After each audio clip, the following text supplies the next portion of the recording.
Hi, Ken WB1DX from Sturbridge. For field day, I won't be able to be here because I am planning the field day for the Quabog Valley Amateur Radio Club. So I'll be busy over there. Yeah. Hi, I'm Michelle, KC1TIW. I'm from Sturbridge as well, and I am helping Ken plan the Quabog Valley Amateur Radio Club field day. Okay. Hello, I'm JK1KGW from Southampton. For field day, I'm pretty sure I'll attend field day and I'll do whatever Gary, AA1UE, would like me to help with. Awesome. Gary, AA1UE, from the farm community of Southampton, Massachusetts. And I'll probably be at field day. Good chance.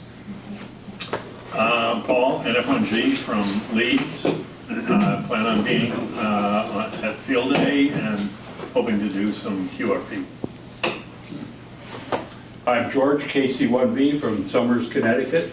I expect I will be participating with a fine local club this year. With this local club? This local. Oh, wonderful. I'm Jürgen, that's Alfred, and I will be on the island of Madeira. Ooh. Sorry, I won't do the field day. Sorry, but not sorry. Yes. Yeah, sorry, I'm not sorry. No. Bob, K1YO from Southwick. I'll be at field day helping set up and tear down as usual, I guess. Awesome. Let's go ahead and finish up this side, and then we'll come back up the middle. Pete, N1AGV, East Hampton. Don't have any present plans for field day at the moment. Okay. Or we could just do the middle. Brandy? Oh, he's gone. Yeah. Yeah, people skipped around. I know. Don't worry, we'll get you. You were going to miss me. Nope, nope. Frandy, N1FJ from Northampton, and I'm going to do field day from somewhere. Okay. Morning, Jim KK1W from Brimfield, right next to Sturbridge. Better DX though. Probably be doing our own little field day, QRP field day that as we've done the last 5 years in the local areas. Okay. Yeah, let's go over here and then let's cut back through the middle and then, okay. All right, KC1IVC, Mike from Agawam. I will be leaving Agawam and not present for field day. I'll be hopefully weather permitting in Kitty Hawk, so North Carolina. And basically that's going to be it, I think, for this year. Sounds pretty fly. All right, easy? I'm Easy, W1AEZ from Holyoke. For field day, I have plans to go down to Florida, but if not, I'll be out helping out this fight club. Okay. And let's go back a row and then come across back to the middle. Larry, KD1RV from Chicopee. I'll be up at field day at School Street. Awesome. Aaron, KF1G. I have no idea what I'm doing. Okay. Coming back to the middle? John? No, no, no, no, we skipped a row. I'm not letting them get away. Come on. Beth, N1BIF from East Hampton, and I'm doing what he's doing. Okay. And what is he doing? Nothing. What's your name? What's your call? All these years. We'll probably be camping somewhere. Okay.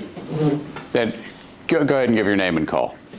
Ron, AB1. No, no, no. You're not done yet. Your name and your call sign. You, yes. Who doesn't know what he's doing? Yes. Peter, thank you. Thank you. Now I guess we'll go, okay, go ahead. Yeah. John. T1 Army. I don't have any plans yet, but would like to be making contact on single sided. We can. Because I don't know how to code yet. Okay. Where are you from, John? Belchertown. All right. I guess we can go, did we, yeah, let's finish up the middle, fine. Steve, WA1 ZEV, Simsbury, Connecticut. No attendance at field day. That's a change that. Okay. Steve, East Long Meadow, Springfield, KC1, KEZ. Field day, yeah, I'll be at 3 different places on field day. Brantford Fairgrounds, the park over in Agawam, and also the racing station in Springfield, EOC. Busy guy. All right, let's finish up the left side over here. Ron Belchertown, KB1ZJ. Behind him. We got chaos here. That's KB1ZJ. Go ahead. No plans yet, but I'm sure I'm going to be there. Okay. I'm Larry, W1AST from Long Meadow, Mass. I'll either be at HCRA Field Day or, because I'm the ARL Western Mass Affiliate Club Coordinator, I may be making the rounds around all the field days of Western Mass. Okay. And if anybody's interested, the HCRA has these great name badges. If you want one, they're $13. Contact me and I'll order one up for you. I can also get you HCRA wear, vests, sweatshirts, jackets, hats, with your own name and call on there. All sorts of things. Like what? Thank you, Vanna.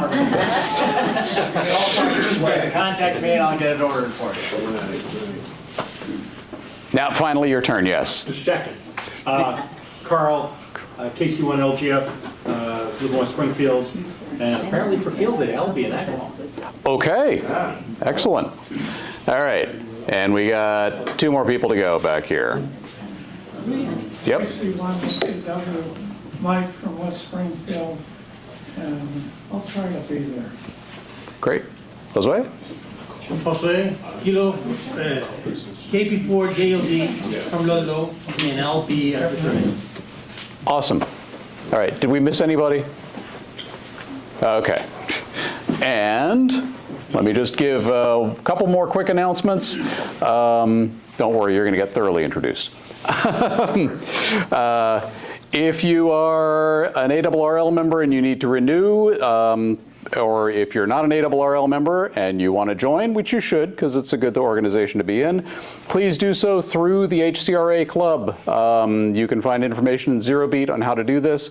It's a little convoluted, but we really appreciate it if you do it because at no additional cost to you, the club gets a kickback from the league if you do it through us. So help us out, that'd be a good thing. And now, tonight, the main event. Our main speaker is Bill Larned, KA1WHT. Those of you who were at the Stormy Field Day last year will recognize him as the guy who worked the night shift, sitting there with a KX2, I think it was, or KX3 on the, working CW contacts into the night. And that was a good time.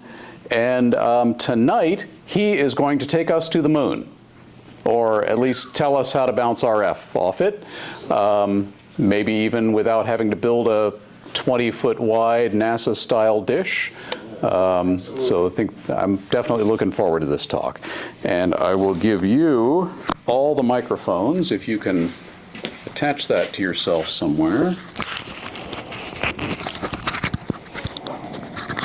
If it'll fit. Yeah. Don't know. If you squeeze it hard enough, you can probably get it. It goes right on. That's what I'm doing. Yeah. All right.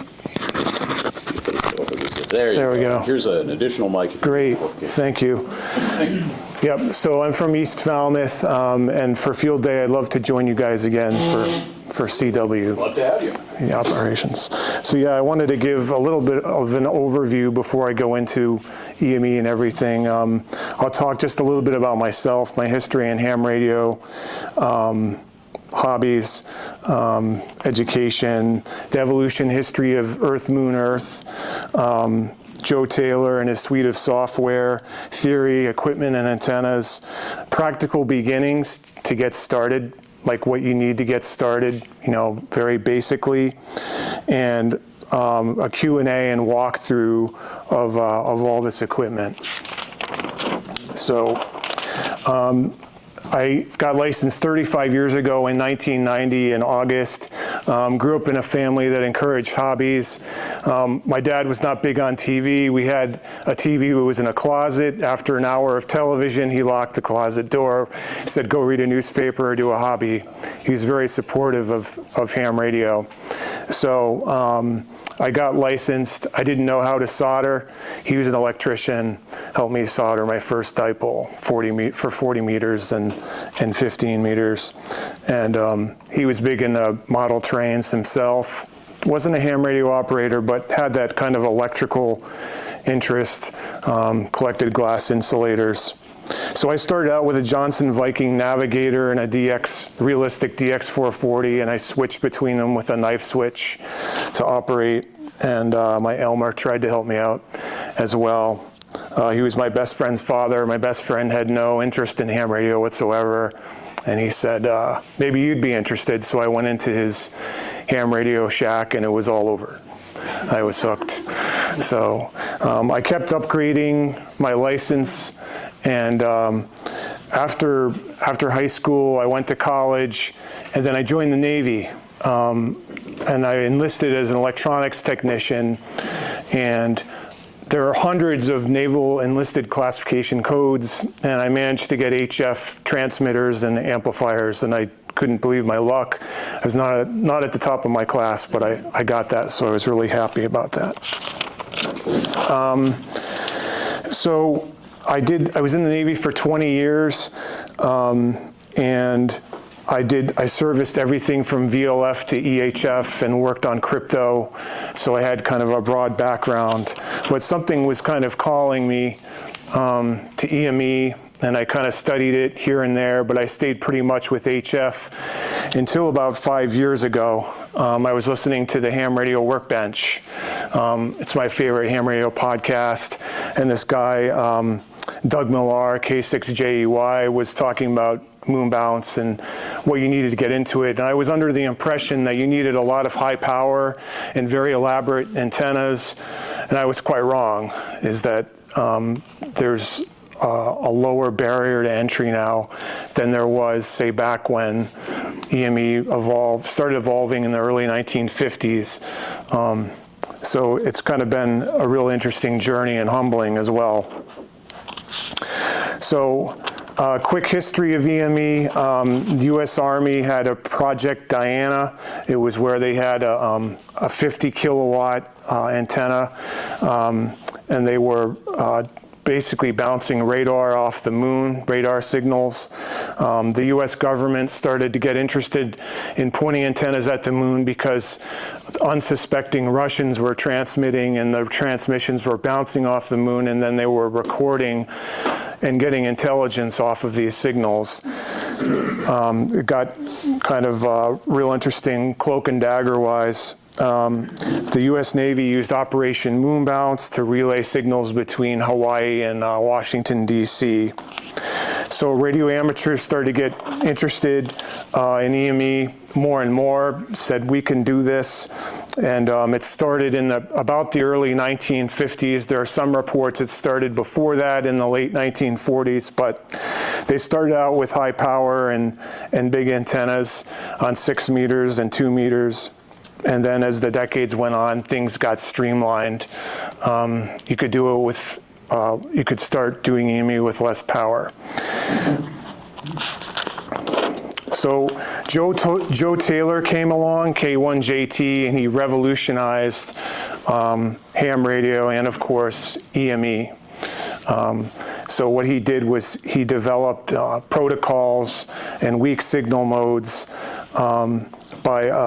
by exploiting protocol modes like Q65, JT65, Whisper, and others, Whisper being weak signal propagation reporter.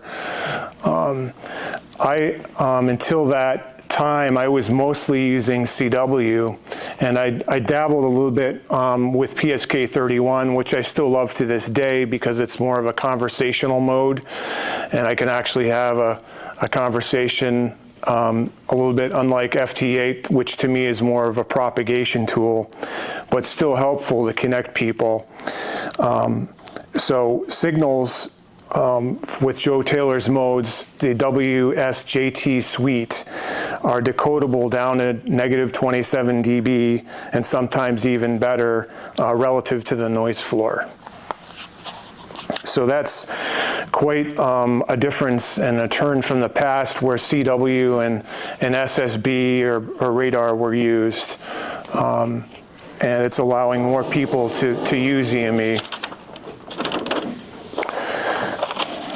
So JT65 and Q65 decrease the information throughput rate and reduce the transmit time. What does this mean? So you're not going to have on EME a rag chew for an hour with someone. So it's going to be more like an exchange of call sign, a signal report, and maybe a few things like 73 received you. But still, it's bringing that to more people than ever before, which is kind of a miracle and really cool in my opinion.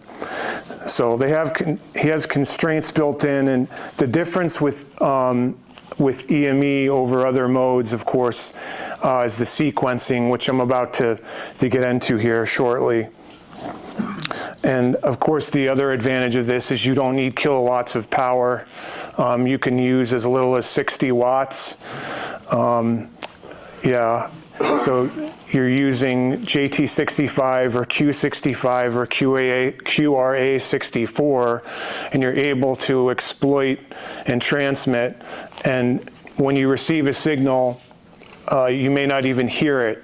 You'll just see the spectral display. You won't hear anything, which kind of blew my mind, where it's detecting something beneath the noise floor, which is really fascinating to me, especially being a CW op, where I was always used to at least some tiny signal or something fading. So it's more like ESP to me. It's kind of intriguing the way that works.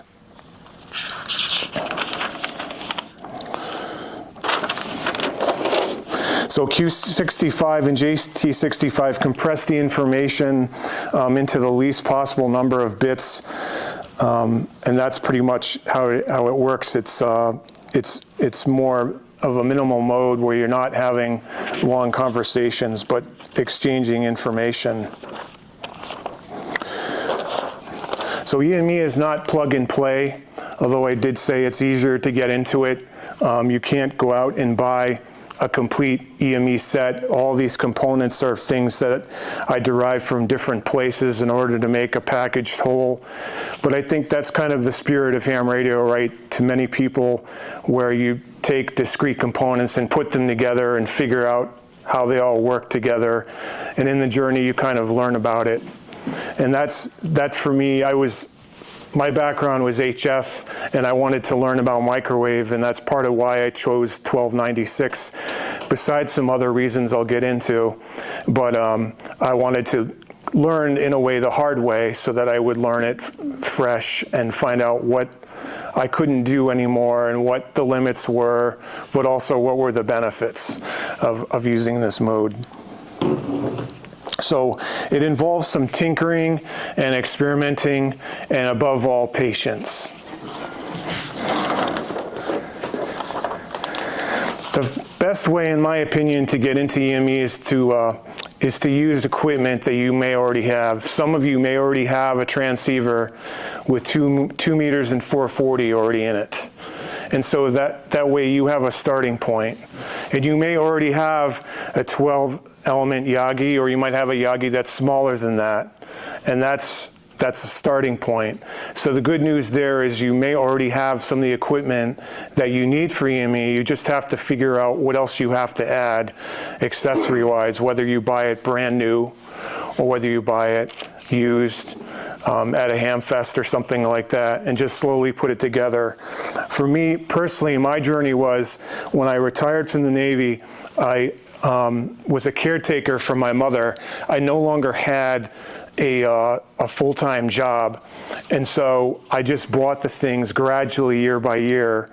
And then in 2024, I finally had everything I needed, and of course I was full-time, employed again, and had more money to buy these things.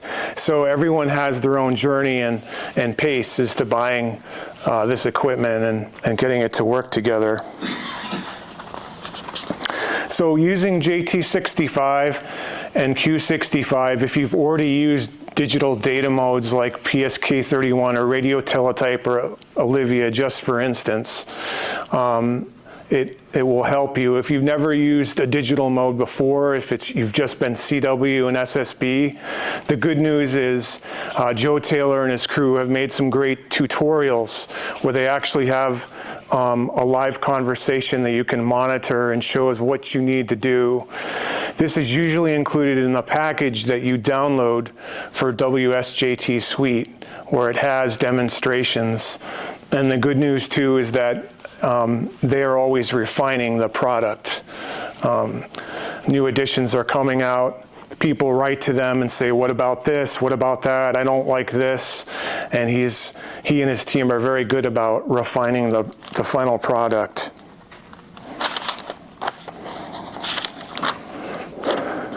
So antennas can range from Yagis to arrays to parabolic dishes.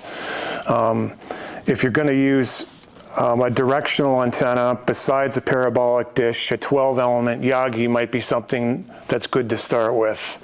You could probably get away with using a smaller Yagi with fewer elements, but I would say ideally starting out a 12-element Yagi would be great to start. In my case, I use a parabolic dish. I can, after this discussion or the presentation, I can take this out of the box to show you. It kind of looks like an inverted umbrella, and it's fabric, and it's coated with metal to make it reflective. And it goes on this stand. This is an inclinometer for the pitch, so I can change how I point it and turn it and the tilt. So you have kind of now more and more options for EME for antennas. Like I said, parabolics, Yagis, arrays. This parabolic dish is made both in 1.8 meter and one other one whose measurement I can't remember. It's slightly bigger, but both of them are portable. You just fold it up in a box and you can put it in your car, go camping, and then it's really great that way. You can find septum feeds. This is a septum feed for this, made by different people. Sometimes the people who make the parabolic dishes make this, so you'll luck out that way. And you have good options there for coupling and everything. So feeds are made for 902, 1296, 1420. 1420 is not an amateur band, but there are a lot of radio amateurs who are also radio astronomers. I brought this book for anyone who'd like to peruse it, but it goes into a lot of the same theory if you want to take a deep dive as to how signals work with Earth-Moon earthwork, satellite work, space, and especially a deep dive into path loss, which is really critical with EME because you're losing at 2 meters, there's 250 decibels of loss. So that's something that's a challenge you kind of have to overcome and be creative about. But there are ways around this, which I'll be talking about.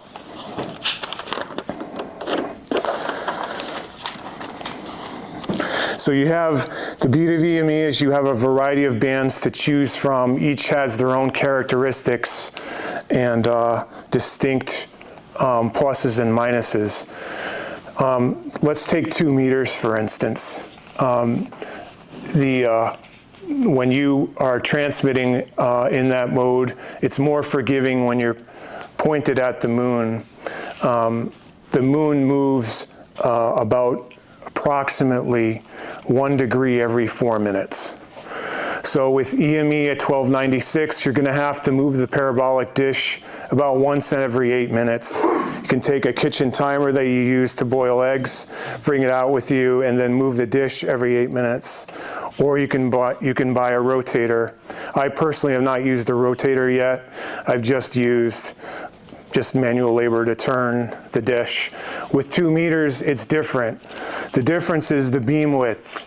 So for 2 meters, it's between 12 and 15 degrees, whereas at 1296, the beam width is closer to 3 to 5 degrees.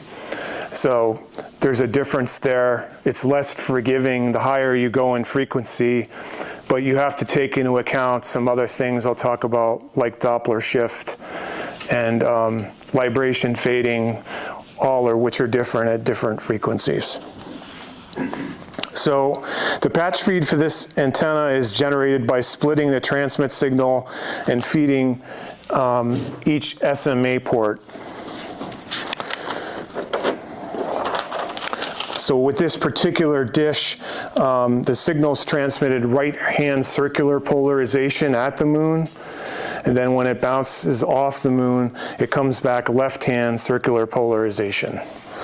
So some changes happen when it strikes the surface of the moon.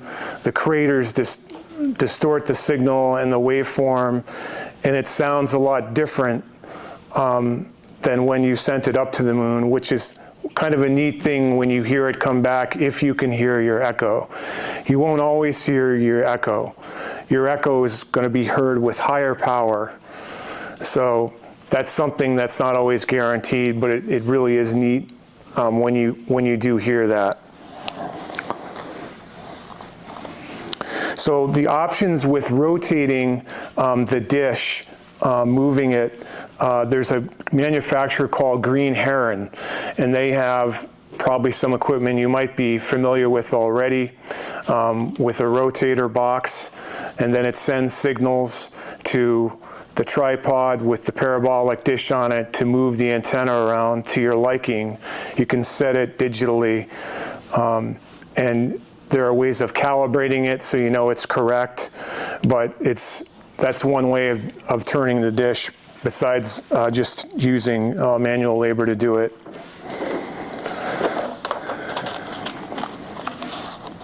There are gentlemen's agreements, so to speak, as to where to operate EME in each band, kind of like there are for CW and voice and digital modes. It's kind of the same thing where there are quiet zones kind of reserved for EME communications. Okay, so low noise amplifiers or preamplifiers, that's what this is right here. And that amplifies, it greatly improves the received signal. As I said before, you're going to have at 2 meters 250 decibels of loss. So the low noise amplifier improves the receiver, especially this one at 1296. It's not the greatest. It's a good quality receiver, but it definitely needs a boost. So you're getting gain from the parabolic dish, but also the low noise amplifier here. These come at a variety of prices. You can buy them used between $150 and $200, and they go all the way up to $600. You have to figure out, though, the sequencing, which I'll get into, and that's turning on or turning off the preamp. So sequencing, this really has two meanings to me. The first part of sequencing is what we already talked about briefly, which is turning on or turning off the transmitter and syncing that with the receiver. And then the other part is how EME works when we actually talk to someone. Typically, we're 1 minute on and 1 minute off. So you'll transmit JT65 or Q65, for instance, for 50 seconds. There'll be 10 seconds of silence, and then the other person starts transmitting. And so you can literally start at 8 o'clock p.m., for instance, and at 8:01, it's the other person's turn to transmit. 8:02, it's your turn again, and and et cetera, et cetera. So that way, if there's confusion with hearing an EME signal, it's pretty much known when you're supposed to be transmitting and when you're supposed to be listening. That's kind of built into the whole uncertainty of this mode of bouncing a signal off the moon, which is very exotic to begin with. So the most basic way for sequencing when we're switching between transmitting and receiving would be a knife switch, where you would switch between the receiver and the transmitter. So you would take the receiver out of line and then transmit for 1 minute, and then reconnect it when you want to hear the other person. That would be the least expensive way to isolate. Another way is to use relays and to have separate transmit and receive lines. And what you would do would be at the dish, you would have your circulator and combiner, and you would have your preamplifier, and then you would have a relay. And the relay would switch off the power to the preamp when you were transmitting, and then energize again or ground so that you could receive. And that would be controlled by an external 12-volt supply that you would power with an external device like a sequencer, or through some other means that you put together in order to make this work. So that can be a bit of a challenge, and that's when I said earlier that this requires some tinkering, excuse me, to figure out everything you need to do to make this work. And that involves just a little bit of creativity, but I found by drawing everything out on a board like this or on a piece of paper, it's very beneficial to see how this all works and how it comes together. Some people use another piece of equipment that you already have is a computer, which you'll need for the digital modes. So that's good news. The software is free to operate. You're just downloading it and you're using it. So it's low cost in that regard. And then some people may use a Rig Blaster Plus with an RS-232 cable to the computer for an interface. So Earth, Moon, Earth is a breed of its own. It's mystical in many ways because of the Doppler shift, the careful way you have to manage frequency stability, and something called vibration fading. So the moon and the Earth are moving at their independent rates, which have to be charted with software. There's a lot of software out there that can help you predict where the moon is going to be and whether or not it's suitable on a given day to even try. So let me give you an example. If the moon is closer to where the sun is in the sky, you don't want to be operating that day because of the noise. There is a guy, a brilliant individual who is deceased now, but his software still lives on, and it's VK3UM. And he has some brilliant software that helps you predict the best times a day of the day in the calendar to actually be able to operate this without too many problems. And it's been very helpful to me. So you wouldn't think that noise is a big deal, but when you have a low noise amplifier that picks up a lot of things and you have these high gain antennas, suddenly stuff that's in the center of our galaxy or our nearest star starts to really matter, and you have to avoid it and be able to predict it so that you can operate on the best days. Luckily for us, the moon is pretty predictable with software, and we can derive the best days to do this. So some of the software and accessories I wanted to talk about, I've already mentioned WSJT-X Suite with Q65, QRA 64. I keep repeating those modes, but there will be new ones soon, I'm sure, that will be even better to exploit the noise floor, and maybe even longer conversations if we're lucky.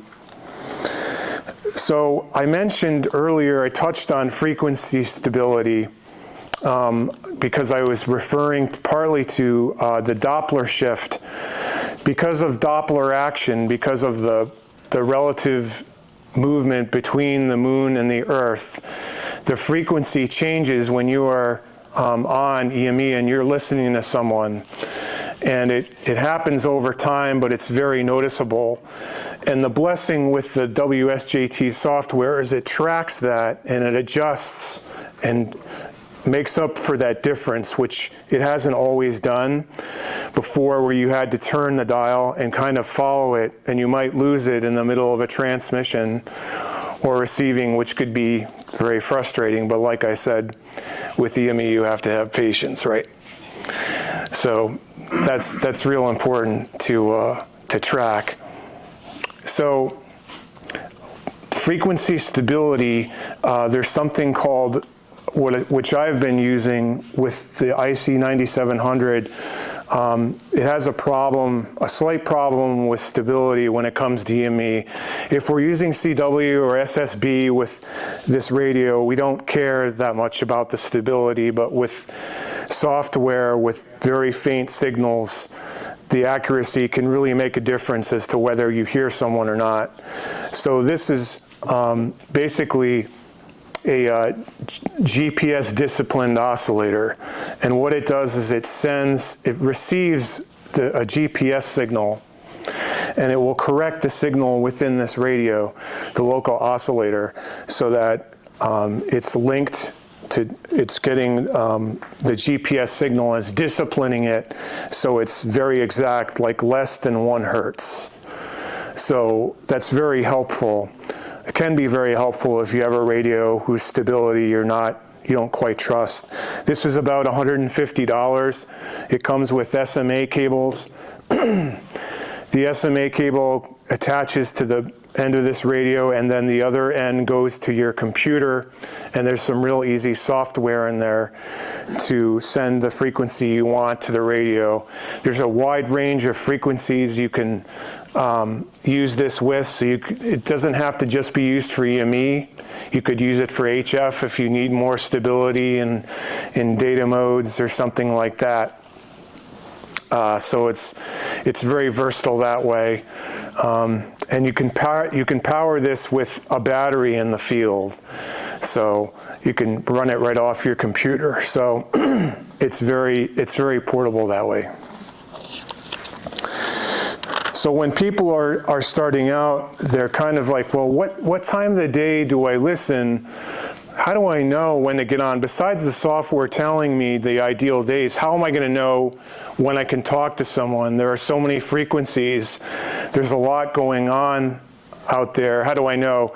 And there are chat rooms for EME where you can link up with people and find out a day and a time that you want to get on the air with one another and test out signals. I found HB9Q to be very helpful.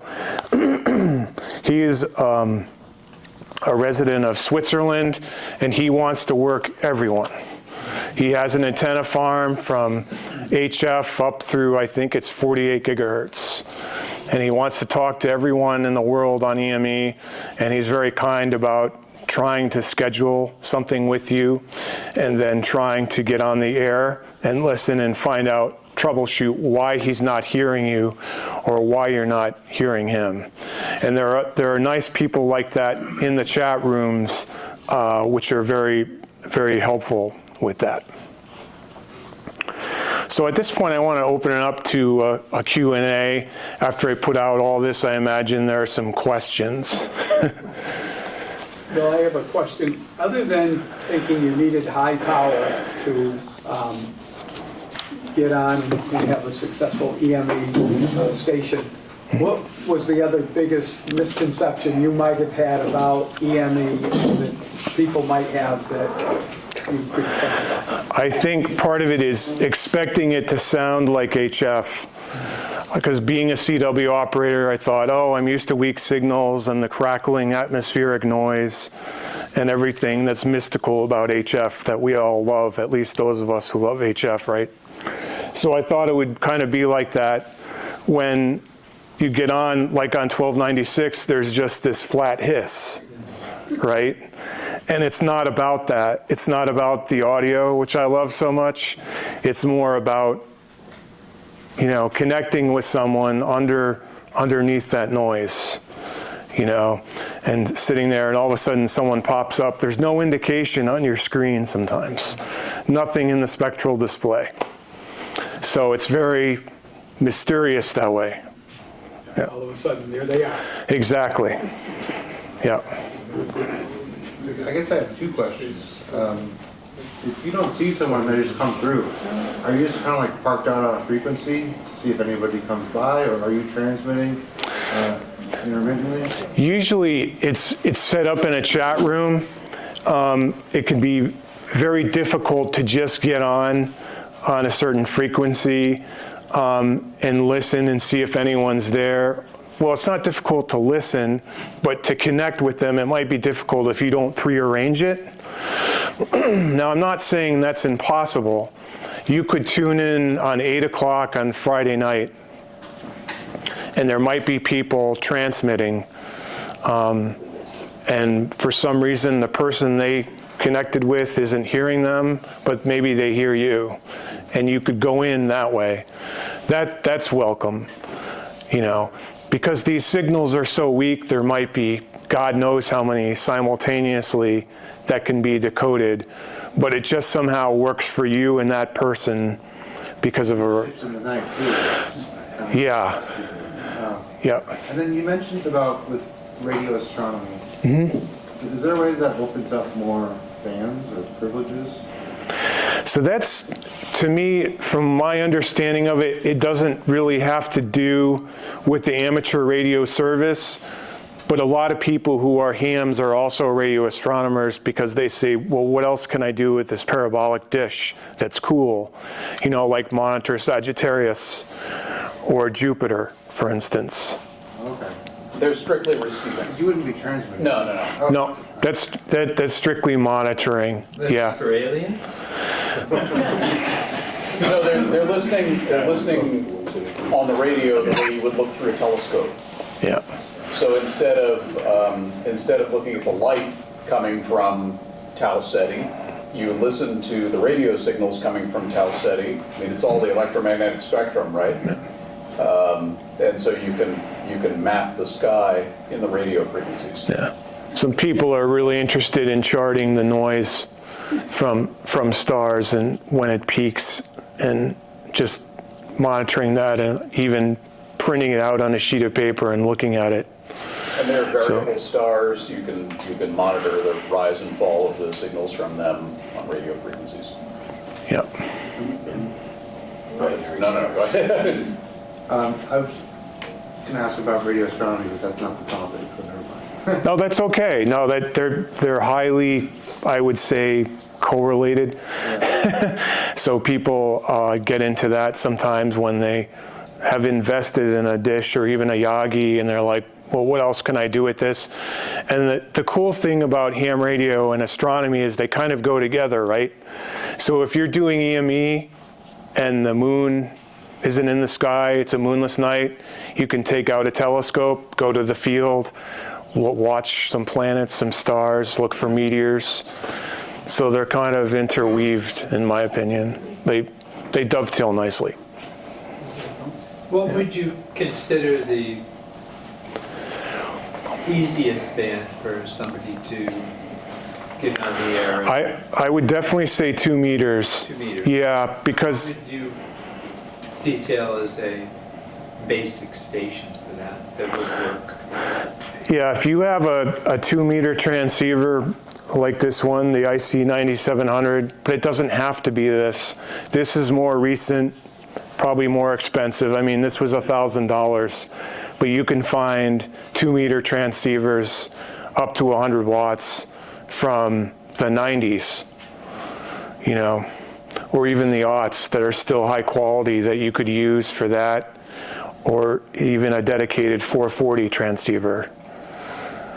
Yeah. And how much power would you need? I realize there's going to be a power budget and it's based on decibels, but what type of antenna arrays between those two bands?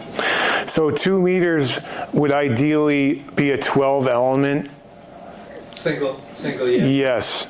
Yep. You could get away with 150 to 200 watts. I would say closer to 200 watts just to be a little more liberal with the power allowance. But yeah. The amplifiers come in many forms. Some people buy them brand new, but some people go to Hamfests and you can find them I personally love tubes. I love tube radios and tube amplifiers. Where you have to watch out there, though, is if you open that thing up, just be real careful because the voltage is really high inside if it's switched on. So, or even if it's off, you need to discharge the capacitors and whatnot. So, yep. So the software, is it set up like FT8 where you have the odds and the evens, and is that what you determine in the chat room? Yes. Okay. Exactly. I'll go at 8 o'clock, you go at 8:01, etc. So it handles that on-off sequencing for you? Exactly. Yeah, it'll turn the transmitter on automatically, and then you have 10 seconds of silence at the end of the transmission until it becomes the new minute, and then the other person starts. Yeah. Could you use something like Node-RED and maybe a Raspberry Pi to automate that sequencing that you were talking about? Switching off the low-noise amplifier? I'm not familiar with Node-RED, sorry about that, but I could see using Raspberry Pi or even Arduino to switch that off or switch it on. Yeah, the thing with this, with the sequencing is when you use really high power levels, which I don't recommend when you're starting out, besides the fact a 600 watt amplifier is going to cost you more money. I recommend starting out 150 to 200 watts and working your way up. But the thing is, if you go to high power, 600 watts, a kilowatt, then you start to run into issues with the receiver being isolated, even if you're using a relay. So you have to find a relay that has like 105 dB of isolation.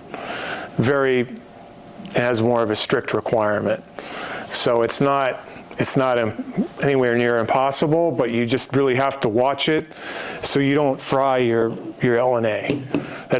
Those get expensive. Get an Arduino controlled knife switch. That's true too.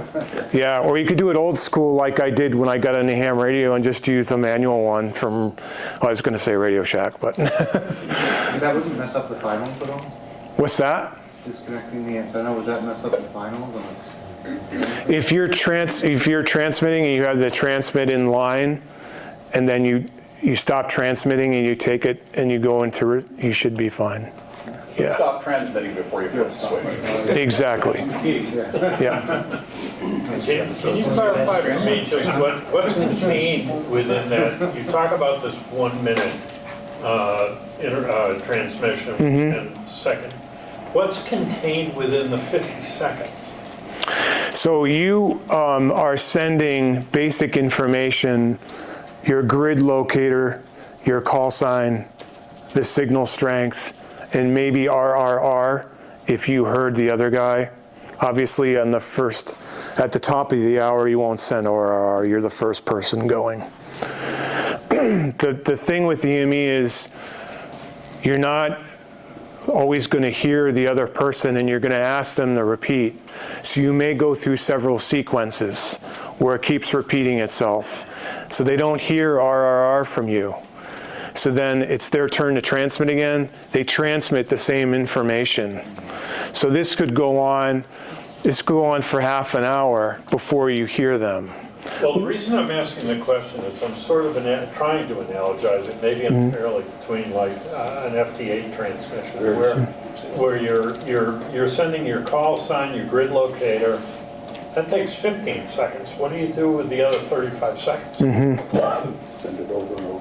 You just keep repeating? Yeah, you may send it over and over again. Okay. And that's due to these factors like libration fading, and it's due to factors like the throughput.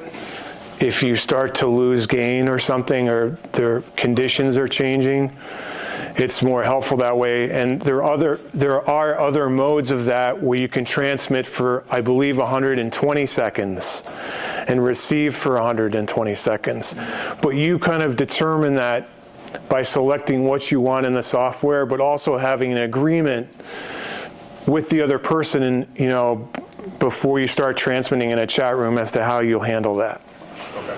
Thank you. Sure. That's a good, but if you're sending like, that first, CQ, WB1DX, Fox November 32, Yep. you're not repeating that multiple times in that 50 seconds. It takes 50 seconds to send that. Yes, it can take up to 50 seconds to send that because of the throughput. So, Or error correction. Right. yeah. It's like sending very, very slow CW. Right, and thanks for reminding me, that's another thing I wanted to talk about is with CW, it's a different animal than it is on HF. In other words, you can't be sending CW at 20, 25 words per minute. You have to send it roughly at 11 words per minute. Otherwise, it starts to sound extremely distorted, and you won't even be able to copy it anymore. I mean, maybe if you have software that copies CW, but I'm old-fashioned in that CW for me will always be, between my two ears. So, yeah. So when you're normally exchanging grid squares, is that kind of the primary number you track for your success rate is grids, or are you collecting countries, or are you just trying to get contacts? Honestly, I'm new to this, and I'm just trying to get more contacts with whoever's out there. And then there are some people who try to collect countries and states. There's a guy from the West Coast that's been, I think, almost to every state now and operated QRV. And he's been able to do that portably with, I think, a dish similar to this. Yeah. Anybody work all states on? That's a good question. I think I'm sorry, I don't remember his call sign, but I think he's very close. Yeah, I think he doesn't have Alaska. He's missing Alaska and one other state. So we need to get those Alaskans' asses in gear, right? Just colder. Yeah. Yeah. Although with changing climate, maybe not. I don't know. I do well with cold weather with ham radio, so. What's the furthest distance? Although it does get up to 80 and 90. Japan. Wow. So, yeah. Yeah. Someone back there. Mentioned error correction. To what extent is error correction and retransmission handled by the software? Is it all between your ears? It's handled by the software, but it's also handled by you. If you're not able to decode what the other person is sending you, or they are telling you they can't hear you, you send the same sequence again. So. Do you tell the computer that you're not copying it, or? It's basically a click, just clicking the macro that you want to send all over again. Oh, so you kind of queue up what message you want to send next. Yes, you can also do it manually, right? Because you maybe want to send a message like 73 Bob, see you next Friday, or something like that. But you're limited with EME where you wouldn't be sending streams of sentences like we love, or at least I love on PSK 31, where you can have a conversation. It's not quite like that. So it's like 100 characters maybe? Maybe even less. Yeah. Yeah. Thought I saw someone back there raise their hand, but. All right. Can we see the dish? Yeah, absolutely. Yeah. Yeah. Do you need help setting it up? I'm just going to pull this out of the box.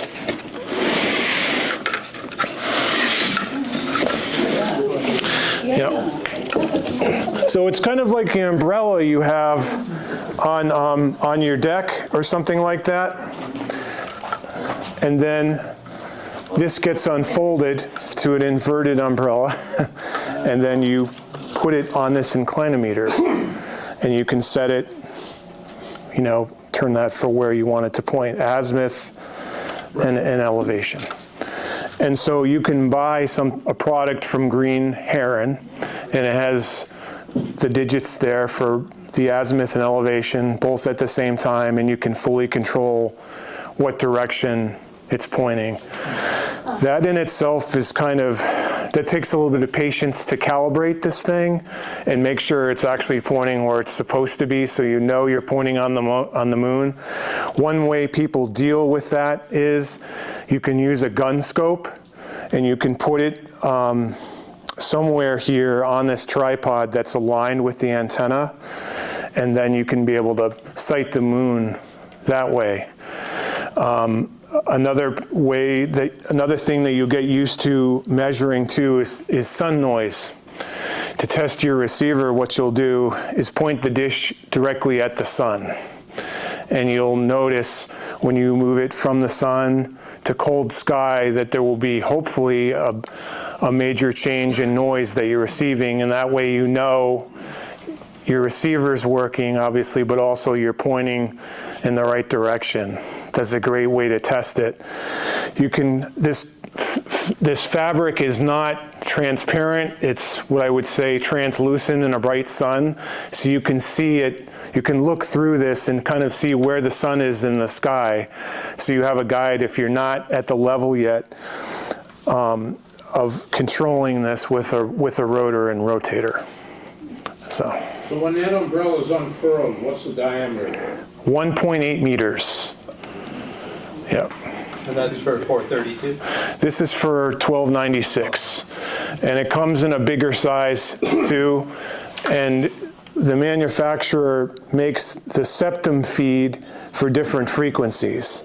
So 902, 1296, 2304, and then the hydrogen line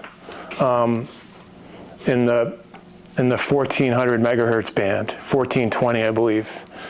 Yeah. So is it your practice to operate from your home base, or do you go portable when you want to set something up? I try to go portable. That's a little more fun. What you have to be concerned with is power. So one way around that is there's a company called Blue Eddy that makes products for the field for plugging in, but you have to be very careful with those. They generate a lot of noise, some of them. Some do, some don't. So I was going to ask if you use like a linear power, you don't use like a switching power supply or anything to power your equipment at home. You use a regular transformer-based supply? Or what? Yeah, a regular transformer. I did recently get a switching power supply. So made by Alinco, that's much smaller and it's not as heavy as a transformer, but I'm old school and I like the weight and protection of transformer power supplies. That's just me. Yeah. About the dish, not necessarily for MoonBounce, but are those usable at the higher microwave frequencies, like 10 gigahertz or above? So it depends on the septum feed that the manufacturer makes or another manufacturer makes that you could couple with this. So there might be some home brewing involved on your part to make that work, or to find someone who can make it work with this antenna.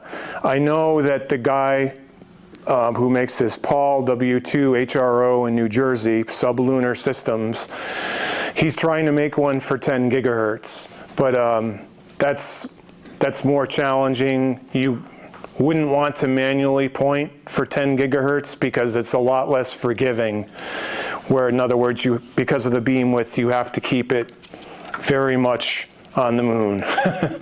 So.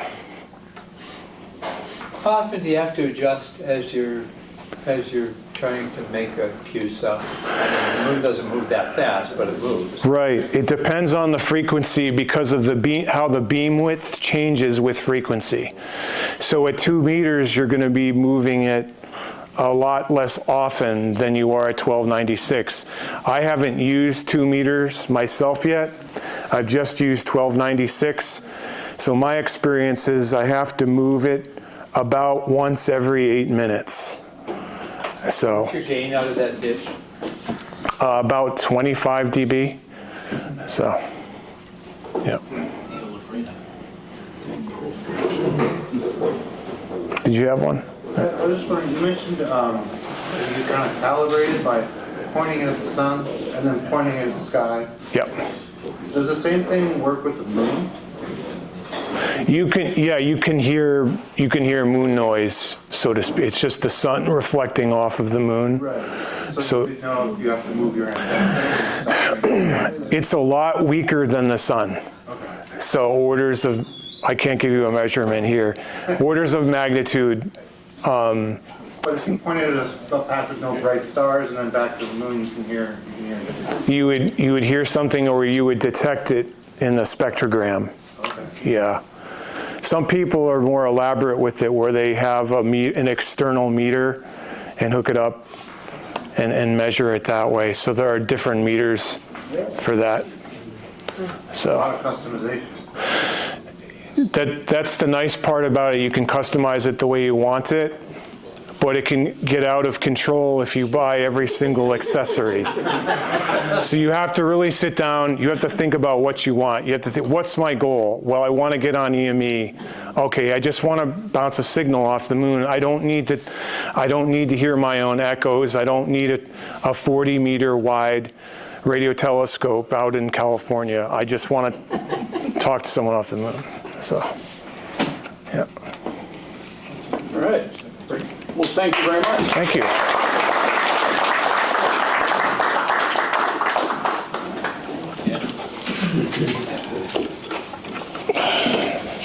Okay, and people can come up and look at this afterwards still? Absolutely, yeah. If there are any other questions, please. Great. Yep. Sometimes you think of a question a couple minutes after, so. Yeah, I often do that too, actually. All right, so thank you, Bill. Awesome. Oh, sure. Yep. If you can remove that. Thank you. All right. Couple of other announcements. Zoom recording. Normally it would be Zoom streaming, but we can't seem to get an internet connection in this room tonight. That is handled by Marvin. Thank you. W0MET. That recording will go up on YouTube once we get everything sorted out there. Coffee and donuts. Thanks this evening to Easy, right? You subbed in for Smitty. Fine job there. Paul handles outgoing QSL cards. If you have The next shipment will go middle of June. Middle of June. No hurry on outgoing QSL cards, so save them up.